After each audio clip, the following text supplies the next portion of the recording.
Well, folks, welcome to one more edition of Politics and Random. Egberto Will is your host. Thank you so kind for being a part of the show. We are going to have a great show for you today. Hey, Bruce, you just said that you sent me the selfie. I got the selfie.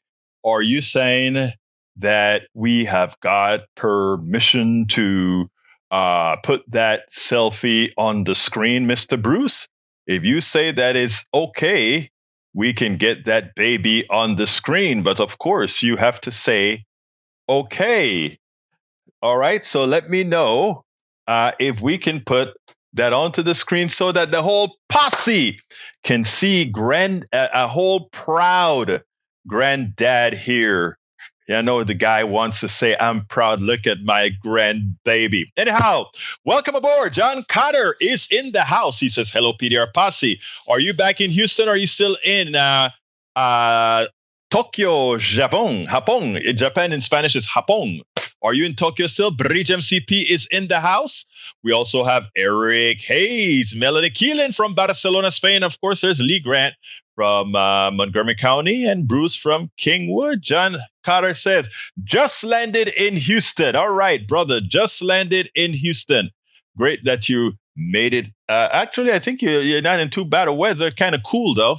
Anyway, Lee Grant says, hey, y'all, from Montgomery County. Bruce Pollard from Kingwood. Breach MCP from upstate New York. Weird News Network says, Egberto rocks. Thank you, my brother. Thank you, my brother. Actually, you know what, Bruce? You did marvelous this morning. Like I said, enjoy your family. You don't have to throw all that stuff on the web, but I'm glad that you did. I'm not going to complain about that. Publish on orangutan. Yes, you can put it on, says Meredith Elumba. Well, you know what?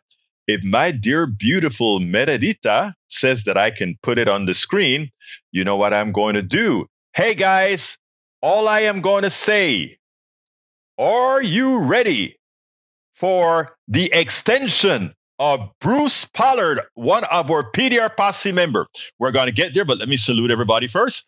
Welcome aboard. AVQ is in the house. El Señor Radin. We also have, I saluted Big Bruce MCC. We also have Sonia de los Santos. Miss Casey, how are you doing, Sonia de los Santos? And I love Word News Network. Word News Network say, Egberto rocks, then I love you. Even if you didn't say I rock, I still love you. You know, I just love the world. Anyway, folks, get ready. 10, 9, 8, 7, 6, 5, 4, 3, 2, 1. Let's get rid of my face and put beauty on the screen. Bingo. There you go. That is Brother Bruce's new baby. Doesn't he look happy with his little baby? You know, I'm going to have to say Meredita. You know, his daughter went to school with my baby, so I can call her Meredita. Anyway, check it out. Beautiful baby on the screen, courtesy of Brother Pollard's daughter. Hey, man, it's look at how proud you're looking, man. You're looking very proud, Mr. Pollard. Great to see you. And it's adorable, as Bridge MCP says. Bridge MCP says, para ver. Bruce, adorable. We won. God bless you all. Eric says, put arms out to the side of the picture. I can't. Okay, I'm going to skinny myself up. All right. Is that better, Mr. Eric Hayes? You can't see my arms anymore, but all you see is the Bruce machine and his baby. All right, let's get busy. Hey, Bruce, congratulations, brother. And tell Meredith and all your other kids I say hi. Beautiful kids of yours. Anyway, let's get busy into the program. Anyway, folks. A friend of mine called me up yesterday, and I'm not going to mention names, but it's right here in Houston. And he's a Jewish brother of mine. And he called me and he said, Egberto, I want to talk to you. I called him up and I just got a synopsis of what he wanted to talk about. But I'm bringing it up here because I want to, before I finish talking to him, I just want to extend the conversation. He called me up and he's like, Egberto, I have never seen it like this. People in the Democratic Party that I thought were my friends are calling me names, effing this, effing that. They're calling me out. They're saying they're calling me inhumane, all these things because of the stance that I'm taking on the Israeli issue. Again, this is my Jewish brother. Okay. And he said, I said, well, you know where I stand. You and I don't agree on X, Y, Z, but you're my brother. Right. And look, that's just how it is. And he said, but that's why I'm calling you. I know you are not like that. In other words, we can disagree we are here in the United States having these factionalizations that are unnecessary. We can disagree. There are people dying, and that's why, in my case, I take such fervor into what I'm doing. And I understand his stance where he feel like his folks has been under attack for so long. And, look, we have to be able to empathize with everybody. And that is where the law comes in. That's where international law comes in. That is where your better judgment comes in. I want to remind you of a debate long time ago that occurred between, I think it was, who was the candidate that went up against Bush, that went into the tank?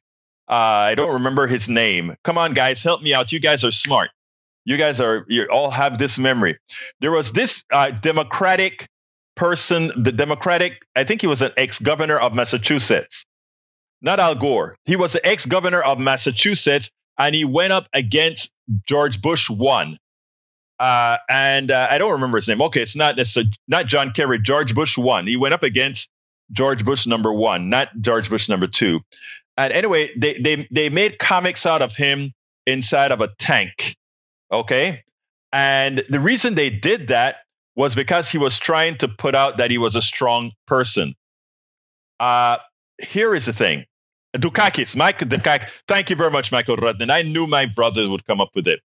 Michael Dukakis, they asked the question about because it was about releasing prisoners, and if a released prisoner killed your wife, because he doesn't believe in the death penalty, if somebody kills your wife, what would you do? And Dukakis gave a very matter-of-fact answer. He said, well, I just don't believe in the death penalty, and if they killed my wife, the law would take care of him and put him in jail. Something to that effect, he said. Now, the guy was right. He doesn't believe in the death penalty. Some of us don't believe the state should have the power to kill a person. All right? But that was his stance. Now, he was very antiseptic and academic. Now, here's the kicker.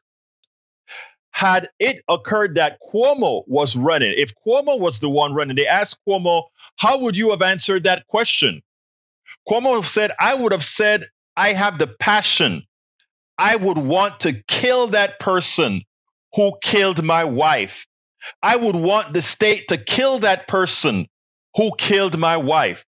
But I would hope that there were others out there that are willing to hold me back during my time of pain, during the time that I cannot see straight because it's directly affecting me. I would hope that there would be somebody there to restrain me. And it's the same thing I tell my friends. When I'm giving friends counsel, I would tell them, don't do that. They're having issues with their wives. They're having issues with their girlfriends, their kids. I would be like, don't do that, and take a step back. I would tell them that. And I remember my good friend, my brother, he looks at me and he said, Egberto, welcome aboard Yvette Avery Herod. He said, Egberto, shut up.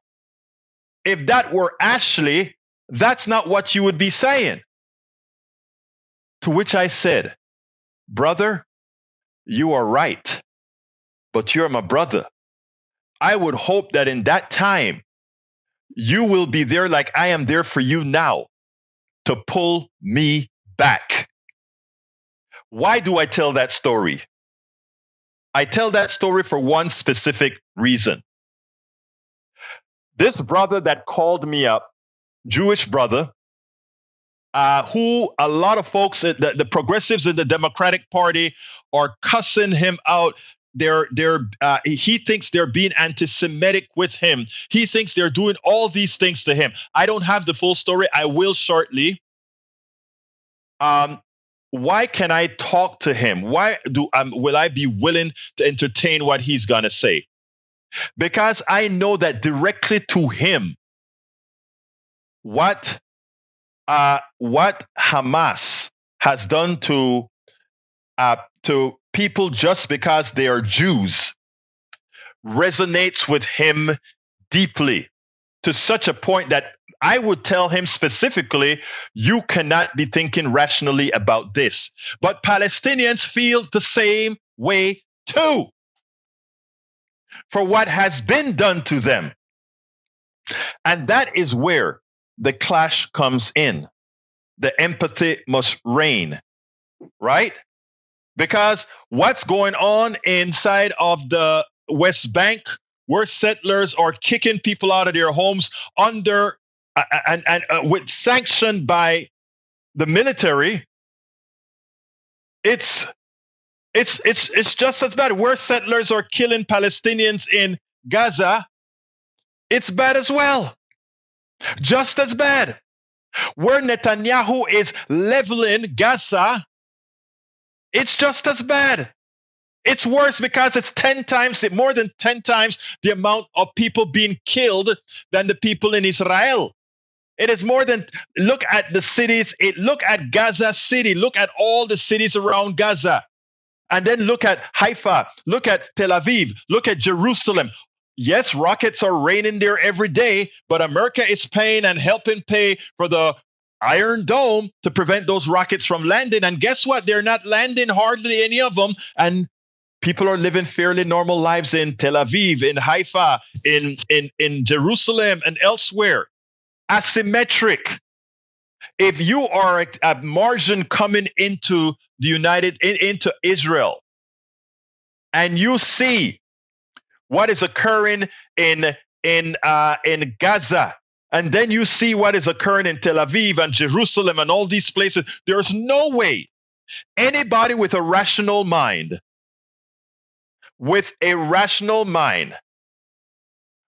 ever not say that Netanyahu and the IDF are the aggressors, or the killers, or the immoral ones, or the inhumane ones. Just eyeball. Your eyes are not lying to you. People say, well, look, these guys went, I heard today on one of the newscasts, oh, they're chopping babies' heads off and they're cutting babies and throwing grenades on babies. Yeah, well, Israel is dropping 1,000-pound bombs and 500-pound bombs in apartment buildings. That's not slicing the throat of one baby. That's not cutting the heart out of somebody. These are bad things. They're doing it en masse to an entire apartment complex, to an entire village. People, open your eyes and see why the rest of the world does not agree with us. Understand why the rest of the world does not agree with us. And you ask why Biden's numbers are failing? Because those who maintain a rational mind and a humane mind, they see the old thoughts, the old patriarchy, the old supremacy at work. That's what they see. Young people see it. They say you are still the old guard who wants to kill everything that does not agree with you. That is what they're seeing. And that's why Biden's number will never recover. It doesn't matter what Joe Scarborough has to say about how evil Hamas is and how benevolent Netanyahu and the IDF are. They are not. They are not. Michael says, Egberto, not just the settlers stealing lands, but the open-air prison that is Gaza and the West Bank. The IDF attacks versus peaceful protesters. The over 5-to-1 death rates when tensions boil over into violence and retaliation. Brother, 1,200 Israelis, 15,000 Palestinians. That's more than 10 to 1. Let's be honest. That's where it has to start, with honesty. Yes, Hamas is evil, but I'm going to show you something. I want to show you something. Okay? Let's take a look. This one is from courtesy of Bridge MCP, who brought it to my attention. This is what a humane country that wants peace looks like. This is what they sound like. Check this out. Israel's relentless onslaught means in Gaza, nowhere is safe. Not even babies are safe. Newborn babies have died because incubators stopped working. On Sunday, 31 premature babies were evacuated from the decimated Al-Shifa hospital to Egypt. That these vulnerable babies could be considered the lucky ones speaks to the utter depravity of this onslaught. 13,500 Gazans have been slaughtered. Nearly 6,000 are missing. Entire Palestinian families wiped out. Entire neighborhoods and communities wiped from the face of the earth. Generations erased. Having already been forced south, they are now being ordered to move again. Where do they go, Taoiseach? The Irish government must hold Israel to account. The South African government and others have referred Israel to the International Criminal Court. Ireland must do the same. Yeah. The Spanish government and the Norwegian Parliament are moving to formally recognise the Palestinian state. Ireland must do the same. The Belgian government has called for sanctions against Israel. Ireland must do the same. Israel must be held to account, and we need a ceasefire now. We need a deal to secure the release of all hostages now. We hope that Irish girl Emily Hand will be finally returned safely to her family. Aid must be let into Gaza immediately. People need food, water, medicines, and fuel urgently. The onslaught and the siege must end. This is what the people of Gaza need to save their children, to stop the destruction of an entire people. The Palestinian nation faces another Nakba, catastrophe. The people of Gaza face annihilation, and the Dáil must stand together saying no. We spend a lot of time deconstructing the news, trying to... We say no. So, again, like I said, the rest of the world is waking up to the massacre. The rest of the world is waking up to the genocide. They can take it no more. They can take it no more. Why is it that we can? Why is it that we can fund it? Well, Bruce has an answer. Bruce says, just leave it at that. We know one bomb costs $100,000, but only $1,000 to make. And all that profit goes to the powerful. You want to know why we're still dropping bombs and we want to support that? Somebody makes a lot of money for that killing.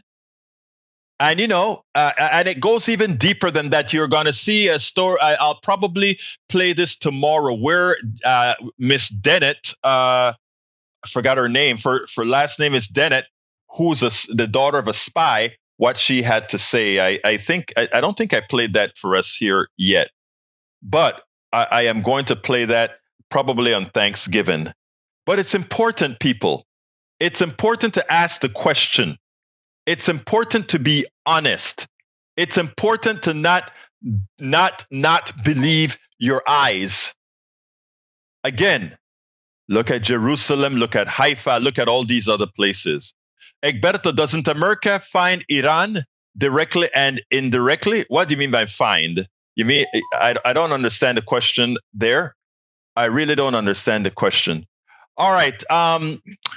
Let's see. Breach. No, there's no thanks required here. Breach, I'm glad you found that so that I could play that. Fund. The United States, no, we don't fund Iran at all. But I tell you what, we overthrew a democratic government in Iran to install the Shah. And then all hell broke loose. Follow the pipelines. Yes, Alistair. Alistair, did I play that on KPFT? Or rather, did I play that? I don't think I just did an interview with her last week. I don't think I played it here yet. I could be wrong, but I don't think I played it here yet.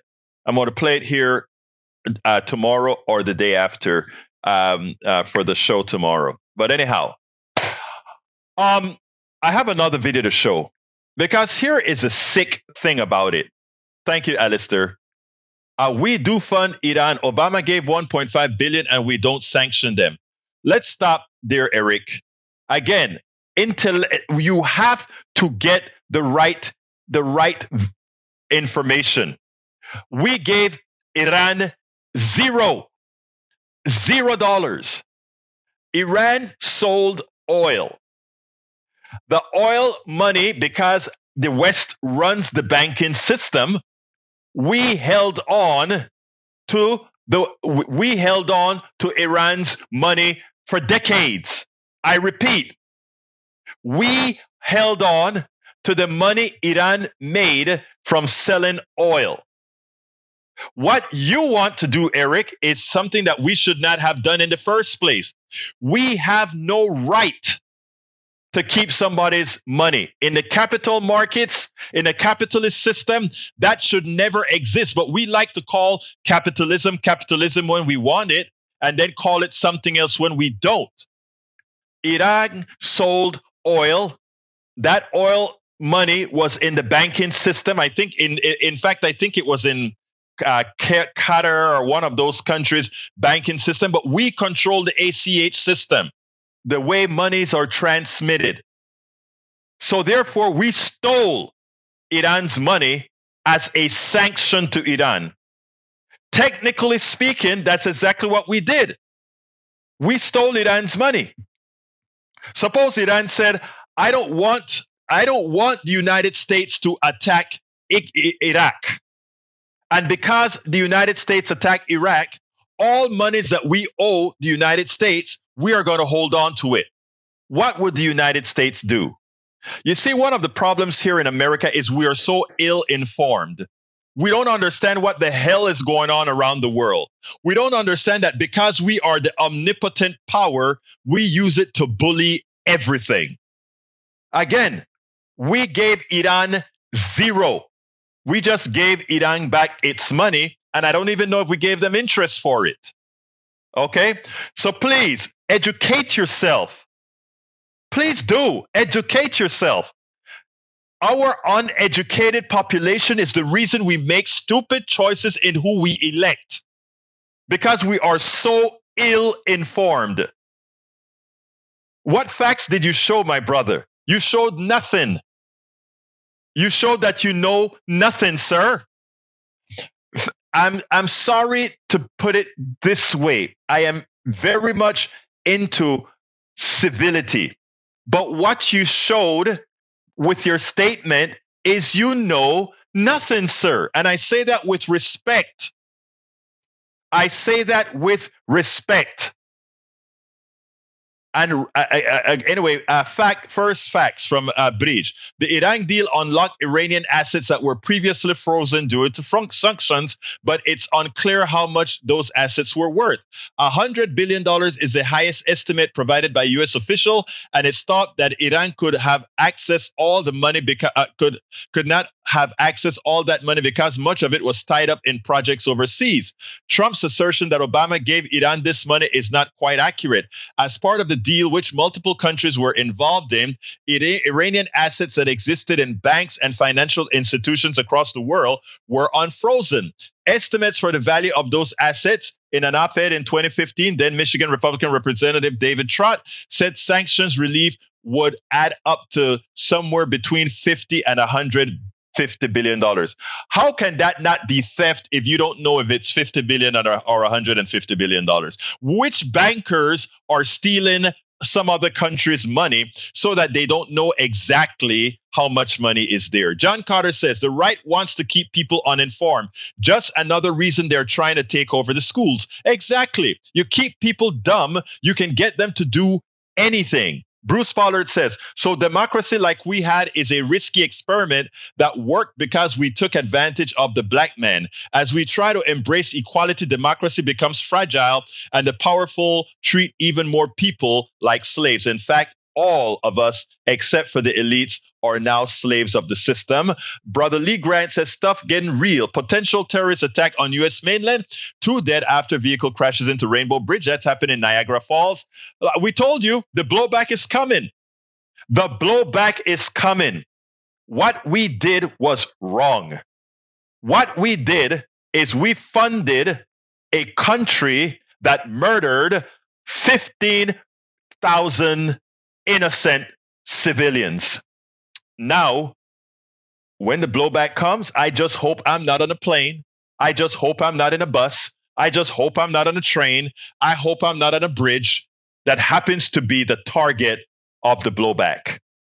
But the direct responsibility of said blowback will be a hug by the current president, for at Netanyahu. Again, I hate to put it that way, but I call a strike a strike. You may ask me, does that mean you're giving up on Biden? No, I'm not. Absolutely not. Because the alternative is the death of the United States democracy. John Carter, yes, 15,000 is the updated number. Thank you, brother. Thank you, brother. Thank you, brother. Anyway, I got another video to show you. Netanyahu is actually responsible for what Hamas did, because Netanyahu didn't want to have a strong Palestinian Authority, because then he would have to negotiate a 2-state solution. So what does he do?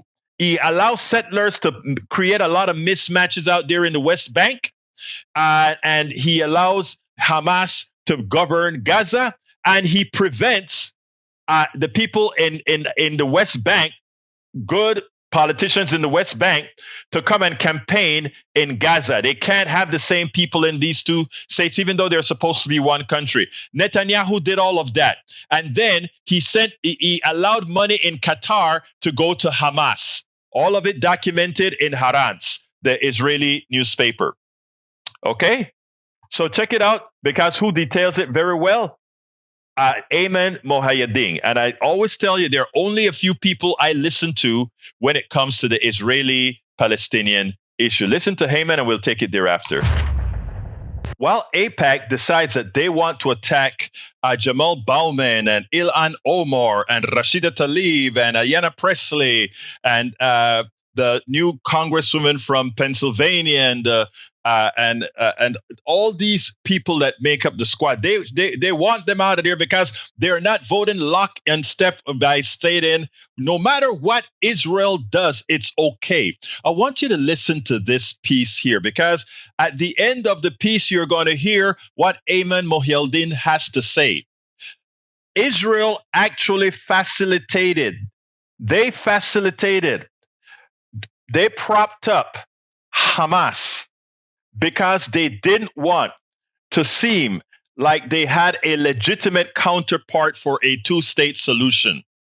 And now you want to hold Bowman and all these people for saying, let's be rational, responsible for not going and simply doing what Israel wants to do, when they botched the Palestinian issue by propping up Hamas. Listen to this, and then we'll take it on the other side. Ayman, let me talk to you about the Qataris here. Sure. Which is, to me, one of the most fascinating countries on earth. Yeah. Very small country, very rich country, the kind of place where you have both members of the Iranian government and members of Hamas and a U.S. Army base. And the Taliban. And the Taliban. Everyone's there. It's like the Switzerland of the Middle East. Right. Talk about their unique role here, because to your point about how there were some back channel conversations happening basically from day one. Yeah. It has all been in Qatar, and it's been through the Qataris. Yeah, and Qatar has kind of held this foreign policy in the region that has actually agitated a lot of its neighbors for some time, that it has tried to keep open lines of communications to some of the most hostile players in the region.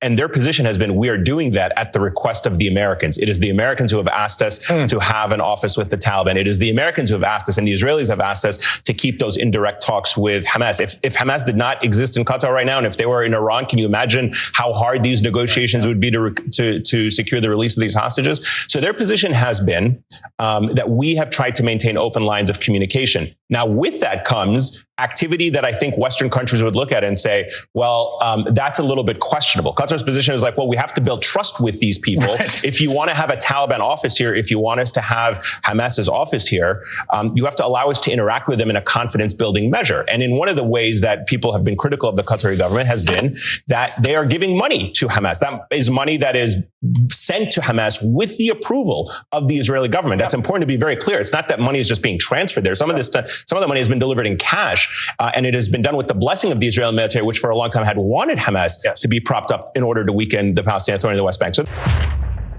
So it's not that simple.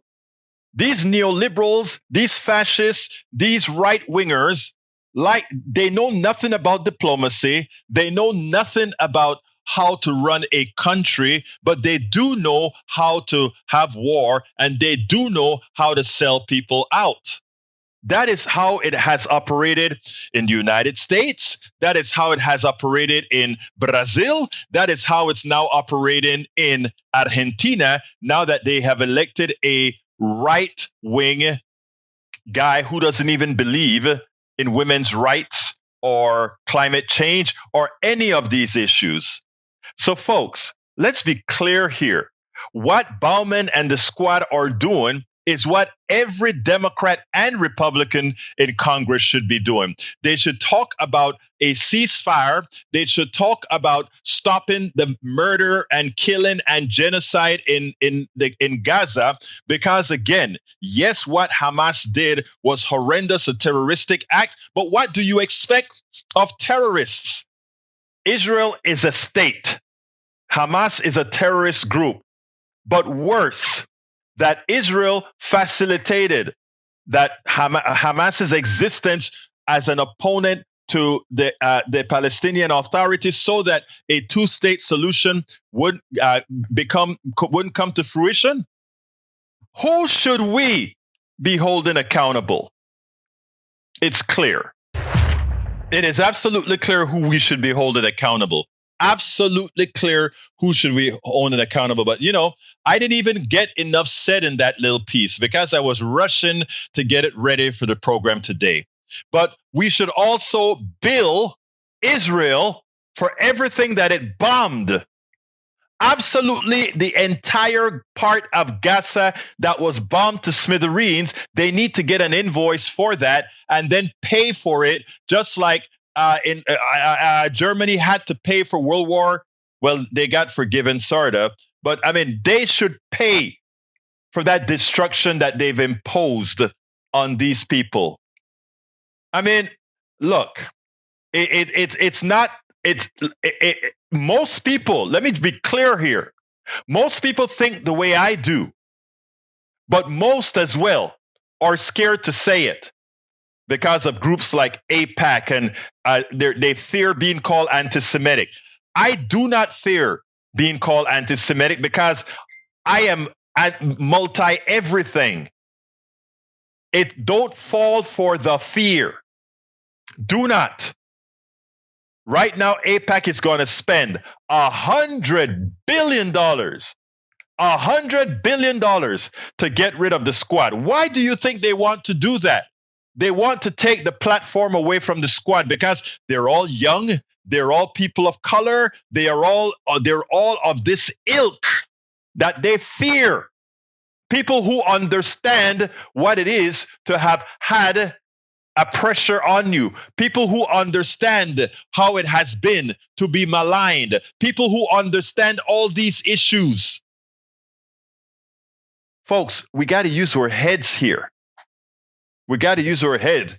Bridge MCP says Santa is giving out reading books this year and a book on how to concentrate and not skimming. I know, Bridge. Michael says, Rodnin, why is Eric talking about Vietnam? Ending wars has also been a messy affair. There's no such thing as a clean exit after a war. Look, by now we understand our brother Eric. Eric has an issue. I don't understand his thinking process. He's a great guy. But I sure as hell don't understand his thinking process because it's completely irrational. Nothing that you say can break into, but what I say is this: Eric is great because Eric gives us an opportunity to speak to all those who inform him. Because while he may hold on to the information that was used to inform him, that's fine. But we can get to others, and that's what we do.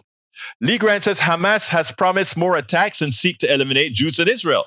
What will you say after the next attack? Well, what will I say after the next Israeli attack on Gaza or the West Bank? I mean, the Gaza and West Bank is under constant attack from Israel. Always. So what I'm saying, it's conflict between the two sides. And as Obama said, there are no clean hands. But the one thing that we do know is that it's asymmetric because the powerful Western countries are in support of Israel, and they treat the rest of the Palestinians as third-class citizens. And as a person from Panama, I get it. I can empathize with that, because when Bush #1 came into Panama and killed thousands of Panamanians to get Manuel Antonio Noriega, he didn't give a damn about the lives of people like me back in Panama, in Chorrillo, Colón, and David. So I get the Palestinian mentality. I have lived the Palestinian mentality. And there are a lot of people around the world. Every time you hear that we launch an attack on some country, and we hear that the collateral damage, 50 people died from the collateral damage, 40 people died from the collateral damage, 10 people died from the collateral damage. What do you think those people believe or see? That's ridiculous. No, progressives are not generally soft and criminals. Donald Trump is a criminal. Which one of you want to convict him? Which one of you want to put him in jail? He's the largest criminal out here. Which one of my right-wing brothers and sisters want to do something about it? Bridge MCP says, as I have. You don't know what it's like unless you live it, Egberto. But, Bridge, let me push back a bit. I am not gay. I am not a woman. But I can empathize with what women go through. I can empathize that women, in as much as they are the backbones of a family, that they're the backbone of an industry, that they're a backbone of an office, that when the promotion comes, that they give it to the guy. That when the promotion comes, they say, well, you're not good enough. In as much as you're the one holding stuff up. I get it. I just relayed a story about yours truly for one of the companies that I worked for. I saved the company a year in development, 1 whole year in development. They didn't have to go make a product intrinsically safe. It didn't have to get any new FCC approvals or anything, because the change that they were going to do in hardware, I found a way to do it in software. And when it was time to go give the demo and all of that to the big company, and I'm going to name the company Transco, they said, Egberto, please show this guy here everything that you did. Your time is too valuable. Let him do the job to do the display. And only after he failed miserably, when the question and answers came, did they bring me in. Again, I get it. I can empathize with those who've been maligned. And you know what? Bridge? You can empathize with being black. Bridge? Exactly. You don't have to be black to understand what a black person goes through when they go to a store and walk. You don't have to be Palestinian to understand that Israel has no problem blowing them up because they think they're animals. You don't have a problem understanding what gays go through just for being gay. You don't have a problem. I can empathize with all of that. Okay? And you can. And anybody who wants to can. But it takes it takes restructuring a part of your brain who's had privilege all your life to be able to go ahead into that space. I had male privilege. I went into my male privilege space and extracted it. I had cisgender privilege. I went into my cisgender privilege and extracted it.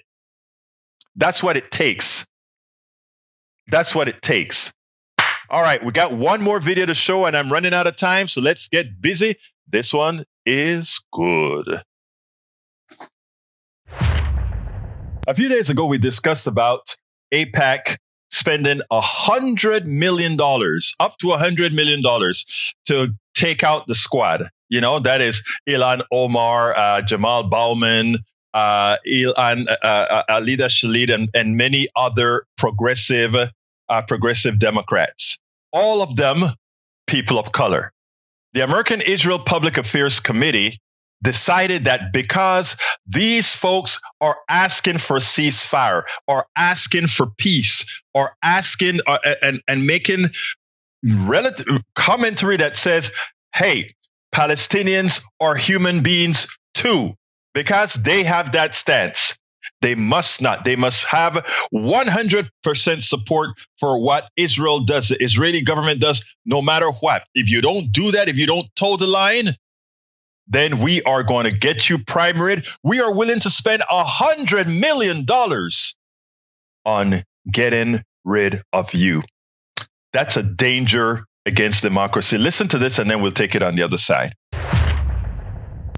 1,400 Israelis slaughtered by Hamas, women raped, babies beheaded, over 200 hostages. But Jamaal Bowman was one of just 10 votes in Congress against condemning Hamas's terrorism. Tell Jamaal Bowman to stand with Israel. That was a new ad now running in the District of New York Congressman, Democrat Jamaal Bowman. The ad is from the political arm of the American Israel Public Affairs Committee, or AIPAC, as it is more commonly known. And it is not the first time that AIPAC has tried to take on progressive members of Congress, or even take on Jamaal Bowman himself. But it is the first time that AIPAC's mission is part of a larger battle within the Democratic Party over the Israel-Hamas war. And that fight is most evident in the debate between pro-Israel Democrats and the Squad. Congressman Bowman is already facing a potential challenge from Westchester County Executive George Latimer, who says he will make a final decision after returning from a solidarity trip to Israel.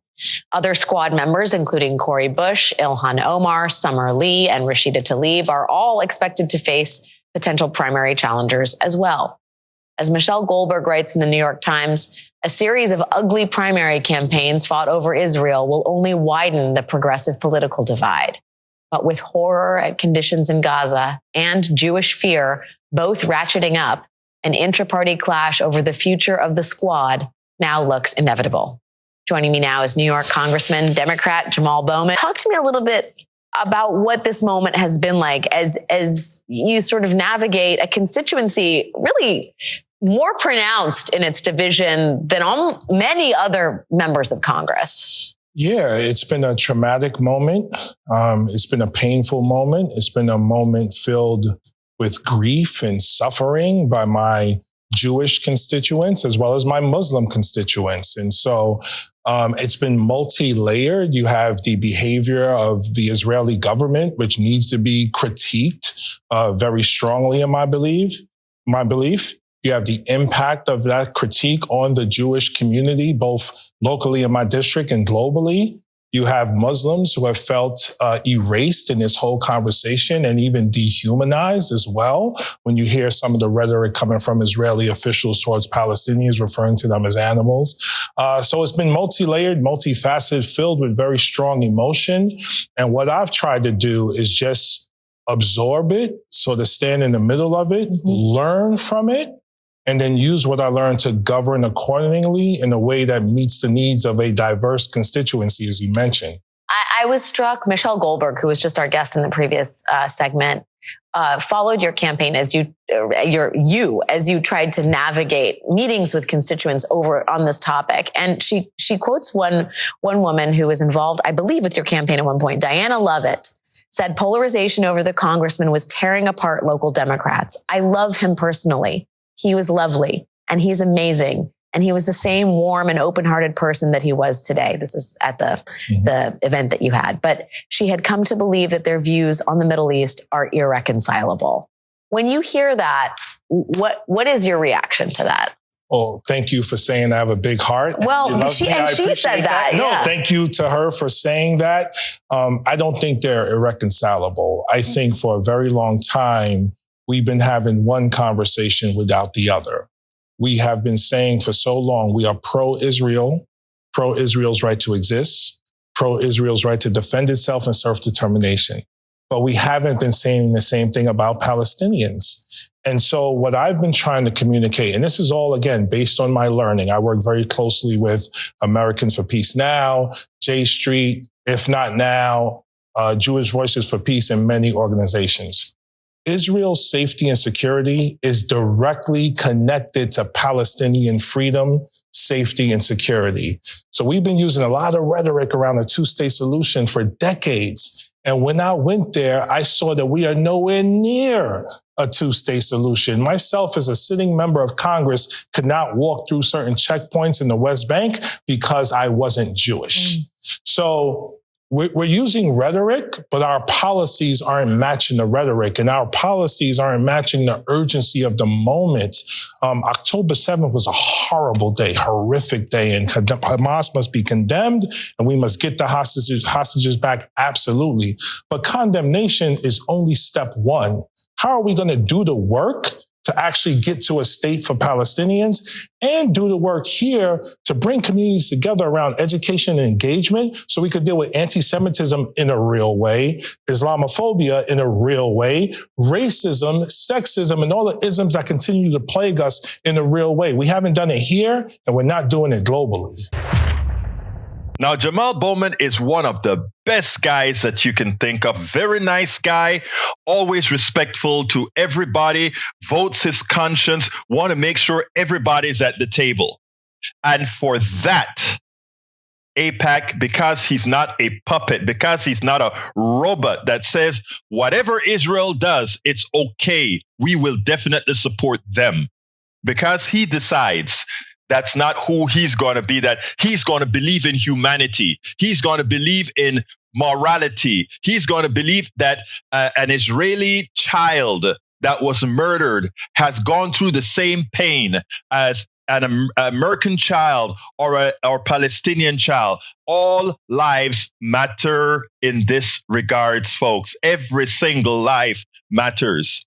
And because he's taken that stance, because the squad is taking that stance, because they decide that this neoliberal militarism isn't the answer. After all, they've been at it for 75 years and they're just killing in between each other. Of course, because of the asymmetric warfare that we have here, Israel always exact orders of magnitude more death, destruction, and pain on Palestinians than they inflict on Israel. And you don't have to create stories. You don't have to create anything. Just look at the numbers. Just look at the state of destruction in city after city, Palestinian city versus Jewish city. According to everything that we see, they make you believe the one group is always the aggressor. Folks, your eyes are not lying to you. Death. There are now, for the 1,200 Israeli deaths, that's horrendous. It was criminal. It was terroristic.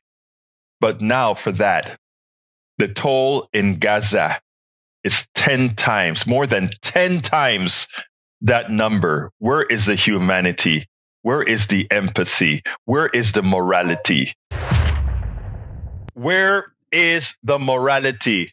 I repeat, where is the morality? And Lee Grant, nobody's apologizing for Hamas. But the person that's probably doing the most apologizing for Hamas is Netanyahu. Hamas was partially being funded with a sly eye from Netanyahu. Read, my brother, read, understand what has occurred. Let's make smart decisions. The blowback is coming. We have opened up a whole can of worms, and the blowback is coming. You don't kill 15,000 people in a cage, and don't think that look, those 15,000 people that died, there is a doctor here in the United States that lost 50-somethings of his family. 50-something members of his family. That doctor has relatives here in the United States as well. What do you think is going through some of them? And for those, whichever one has some mental issue or snap or whatever, what do you think they're going to do? Blow back. Blow back. I hope our forces are really working hard to prevent the blowback.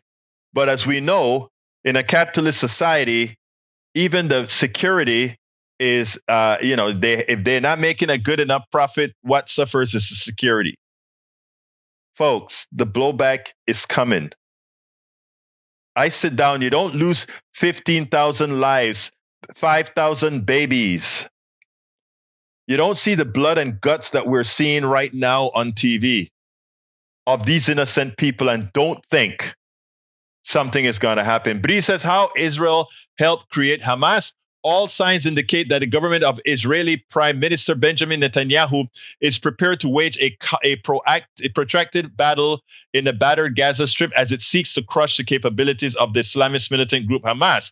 The ongoing conflict has already exacted a bloody toll, with the Palestinian death count approaching the total of Israel's 2008-2009 bombing campaign across Gaza, which led to over 1,383. That's an old article. We're over 15,000. We're over 15,000. Let me see if it talks about Hamas to infiltrate Israel. Anyway, we are at 15,000 deaths. 15,000 deaths. Egberto, 20 years ago article. Oh, got it. Thank you, girl. Thank you. Bruce says, you think Ukraine issues the same as Isaac? Maybe so. Then the answer is simple, but I think the world would have been destroyed if that was true. Again, Bruce, there's nothing similar about the two incidents. I said that from the time when Biden went on national TV to try to tie a string or draw a line between Israel and Hamas. I'm like, you can't compare the two at all. They're very, very, very different. There's nothing they share in common. Nothing. Absolutely nothing that they share in common. Nothing that they share in common. Ukraine was an independent state, as well as Russia was an independent state. Gaza and the West Bank were simply jails, open-air jails of the Israeli apartheid government. That's it. Nothing more, nothing less. Nothing more, nothing less. Michael Rodden, in 2014 saw IDF attacks against peaceful protesters, so many deaths. Yeah, they just bombed the camp. That's all they did. They didn't care. They don't consider these people human beings. Anyway, we're getting close to the end of the program, which is a time for my ask. So I want to ask you so kindly, folks, to look, on the mainstream media, all they're doing is trying to convince everybody, including those who have seen the light, that somehow they're seeing wrong. Don't buy it. We have to stick together. We have to be circumspect. We have to continue the pressure. Bridge says, Egberto, Willis, when Israel does what it is doing, young militants are born. I remember in Northern Ireland, my 3-year-old nephew taking poop from his diaper and throwing it at tanks. I'm sorry to laugh at that, but that is funny. That is funny. But anyhow, folks, please support the program.